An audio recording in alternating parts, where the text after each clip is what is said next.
The winter morning of 1911 began like any other. There was no blizzard, no distress signal, no sign of disaster. 4 men tightened the harnesses on their dogs, checked their sleds, and continued a mission that had been completed safely year after year. Everything followed procedure, and that was precisely what made it unsettling. Because weeks later, all 4 of them would be dead, one by one, deep in the frozen wilderness of northern Canada. Not because they were reckless, not because they were inexperienced. They died less than 40 kilometers from safety, and they did not die at the same time. What happened in the space between a routine patrol and a mission no one survived? To answer that question, we have to turn back the clock to a winter patrol history would come to know by a cold, unforgiving name: the Lost Patrol. If you're drawn to true stories of survival, fatal decisions, and the hidden cost of human confidence, be sure to like and subscribe for more documentaries like this.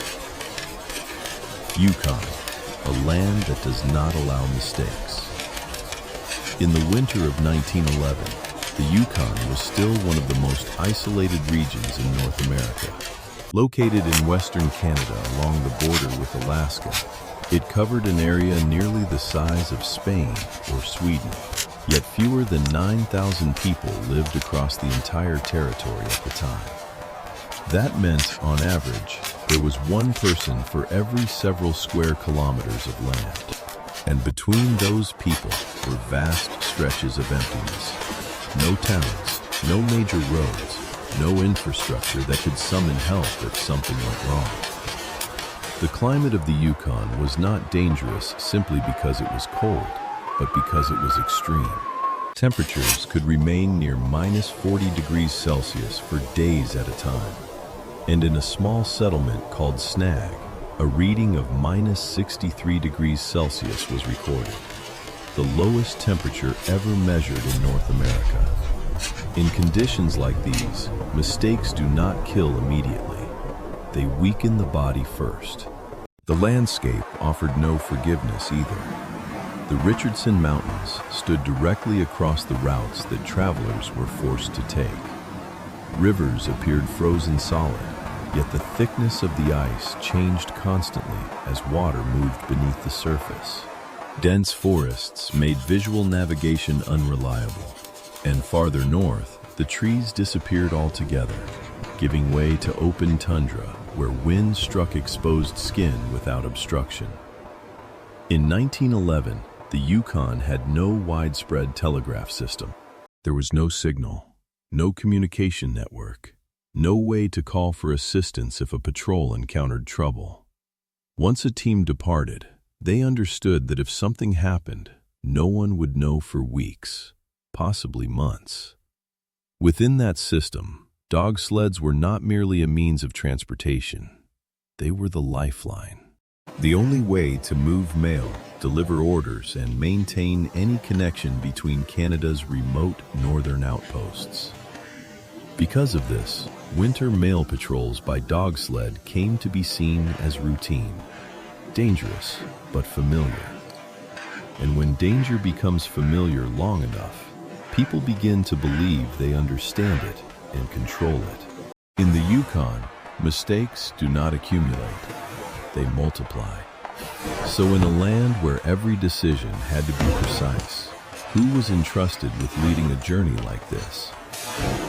The mission and the men chosen. For the Royal Northwest Mounted Police, winter patrols by dog sled were nothing new. Since 1904, the route between Dawson City and Fort McPherson had been run regularly to transport mail and maintain a government presence in the far north. Danger was always part of the equation, but the system had operated long enough to be considered reliable. By 1910, the mission itself was still regarded as routine. The only change that year was the direction of travel. Instead of departing from Dawson City and heading north, the patrol would begin in Fort McPherson and travel south along the same route. On paper, It was not a major alteration. The path was unchanged. The procedures remained the same. The man placed in command was Francis Joseph Fitzgerald. He had joined the force in 1888, helped establish the first overland route from Edmonton to the Yukon goldfields, and spent 6 years living in near total isolation on Herschel Island, just off the Arctic coast. Within the NWMP, Fitzgerald was regarded as someone who understood the North better than most. 3 others accompanied him. Sam Carter, a former constable who had since left the force, was selected as the guide, despite not being a professional trail guide and having traveled this route only once before, years earlier, and in the opposite direction. Richard O'Hara Taylor and George Francis Kinney were serving constables, accustomed to discipline and the demands of long winter patrols.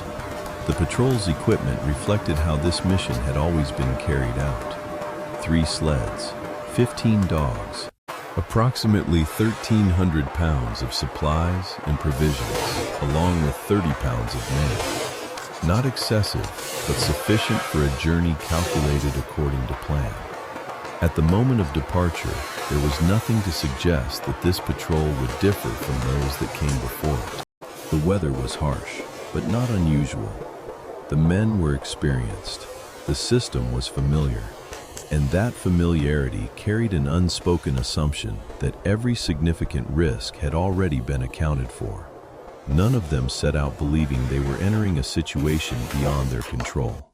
Based on everything they knew at the time, this was simply another difficult patrol, but one that remained within acceptable limits.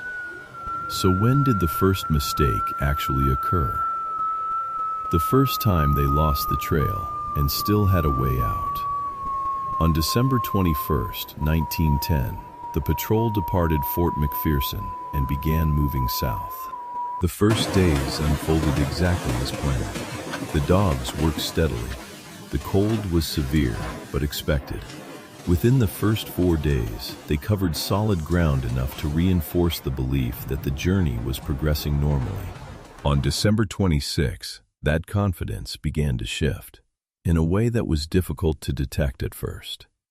Sam Carter, the guide, missed the crossing of the Peel River, one of the critical points along the route.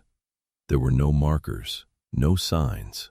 In a landscape buried under snow, the difference between the right turn and the wrong one could be measured in only a few hundred meters. The mistake was not recognized immediately. It was only when the patrol encountered a local indigenous camp that they realized they had passed the point where they should have turned. At that moment, there was no panic. They still had supplies. They still had strength. And most importantly, they still had options. That night, the patrol stayed at the camp. The following morning, Fitzgerald hired a local man named Esau George to assist with guiding the team. Not because the situation was out of control, but because this was a practical and familiar way to correct a minor deviation. Esau walked ahead of the sleds. He broke trail through deep snow. He read the land through signs most outsiders never noticed. The curve of a valley, the direction of the wind, the shape of the tree line. Under his guidance, the patrol quickly returned to the correct route. The first mistake had been corrected. No one was injured. Nothing of value had been lost. And based on everything they could observe at that point, the system still appeared to be working. But it was here that a new assumption quietly took hold. That even when errors occurred, they could be fixed in time. That experience and procedure would always be enough to put them back on course. They had been saved once, but they did not realize it. So why, only days later, would they willingly abandon the very help that had brought them back to safety? Mountain Creek. The decision that sealed their fate. On January 1st, 1911, the patrol reached a cabin along Mountain Creek. From a logistical standpoint, it was a familiar waypoint, a planned stop where they could rest, reorganize, and continue moving south. Here, Fitzgerald paid Esau George for his services. He then allowed Esau to return to his camp.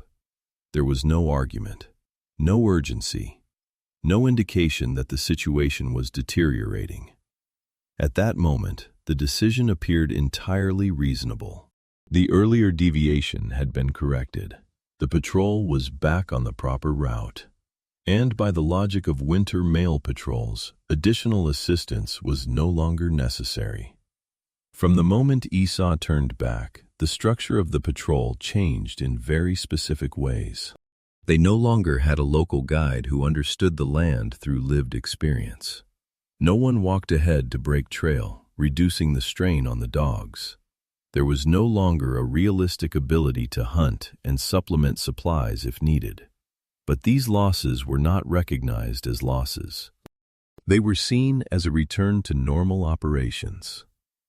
Fitzgerald had spent years in the North. He had survived harsher conditions before.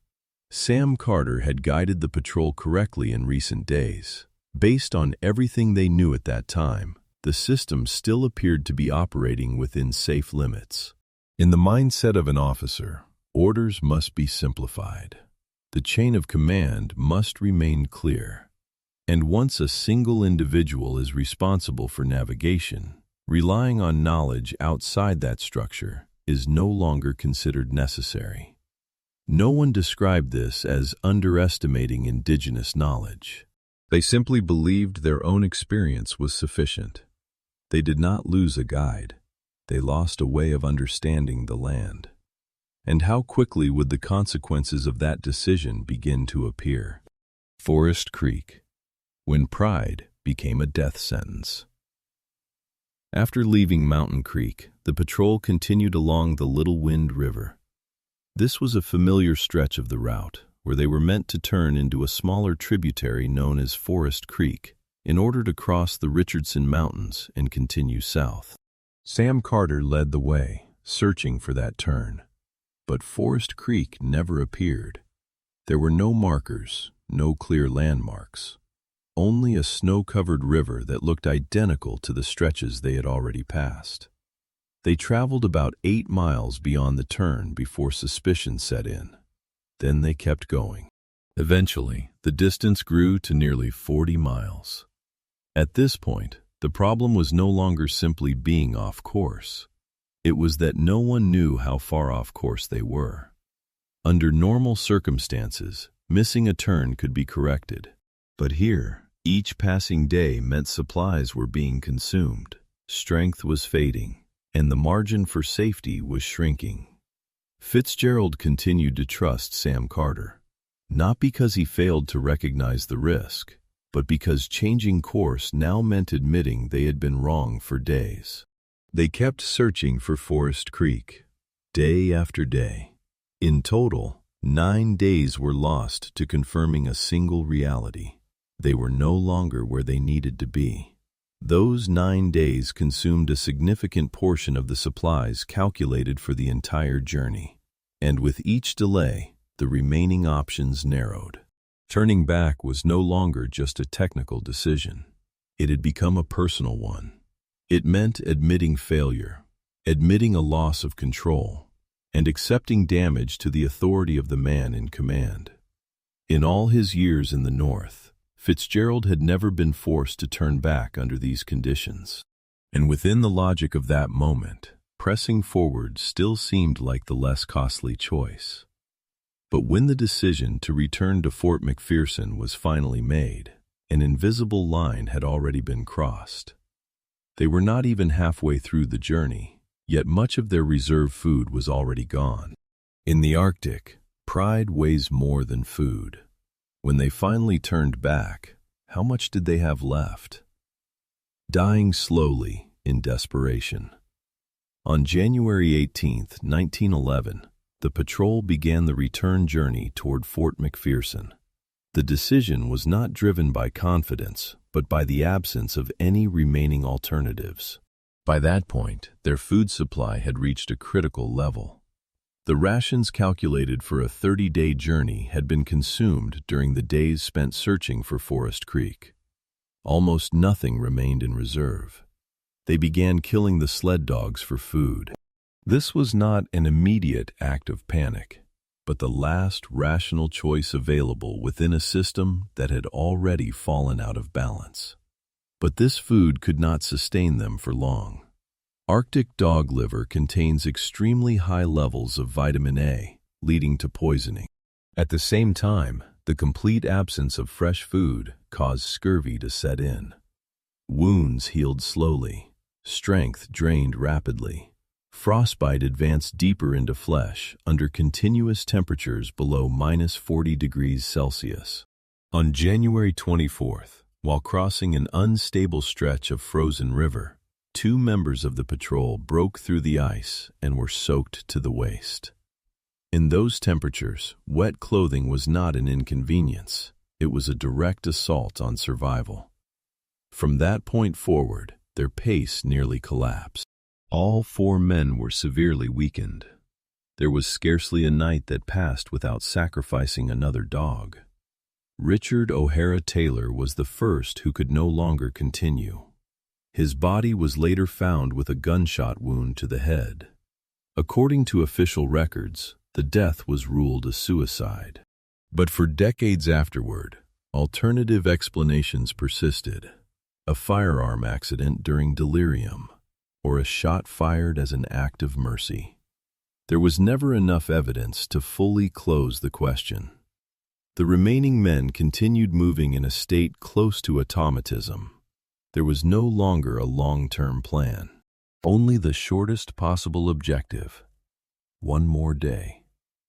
On February 5th, Francis Joseph Fitzgerald wrote the final entry in his journal. The tone was not frantic. It was simply an acknowledgement that hope was gone. He recorded his own responsibility for the decisions that had brought the patrol to this point. On a separate scrap of paper, Fitzgerald wrote his will, leaving all his possessions to his mother in Ireland. It was the last act carried out while he was still fully conscious. After that, there were no further entries. The system had collapsed completely. In mid-February of 1911, Esau George arrived in Dawson City. By the standard schedule, the patrol should have arrived weeks earlier.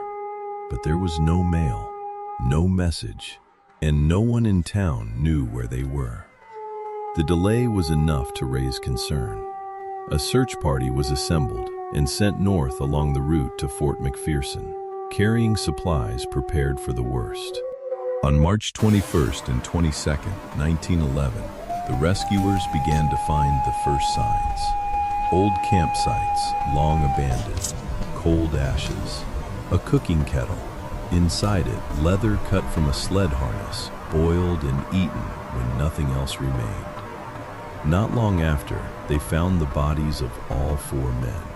All of them had died less than 40 kilometers from Fort McPherson. They were brought back and buried side by side there, at the place the patrol had never reached. The investigation conducted by the Royal Northwest Mounted Police did not search for a single culprit. What it identified instead was a chain of decisions, each one reasonable at the moment it was made. Responsibility rested with command, but no verdict was passed. What changed was the system. From that point forward, indigenous guides became mandatory on every patrol. Food caches were established along the route. Additional cabins were built, and Forest Creek was clearly marked so it could never be missed again. The patrols that followed were still dangerous, but no tragedy like the lost patrol ever happened again. Their deaths were not forgotten. They remained in revised procedures, in markings on maps, and in the collective memory of northern Canada. The lost patrol did not teach people how to survive. It taught them when to stop. If you had been the one in command, how much earlier would you have turned back? Thank you for watching to the end. If you're interested in true stories of disaster, decision-making, and their consequences, please like the video, subscribe to the channel, and share your thoughts in the comments. I'll see you in the next one.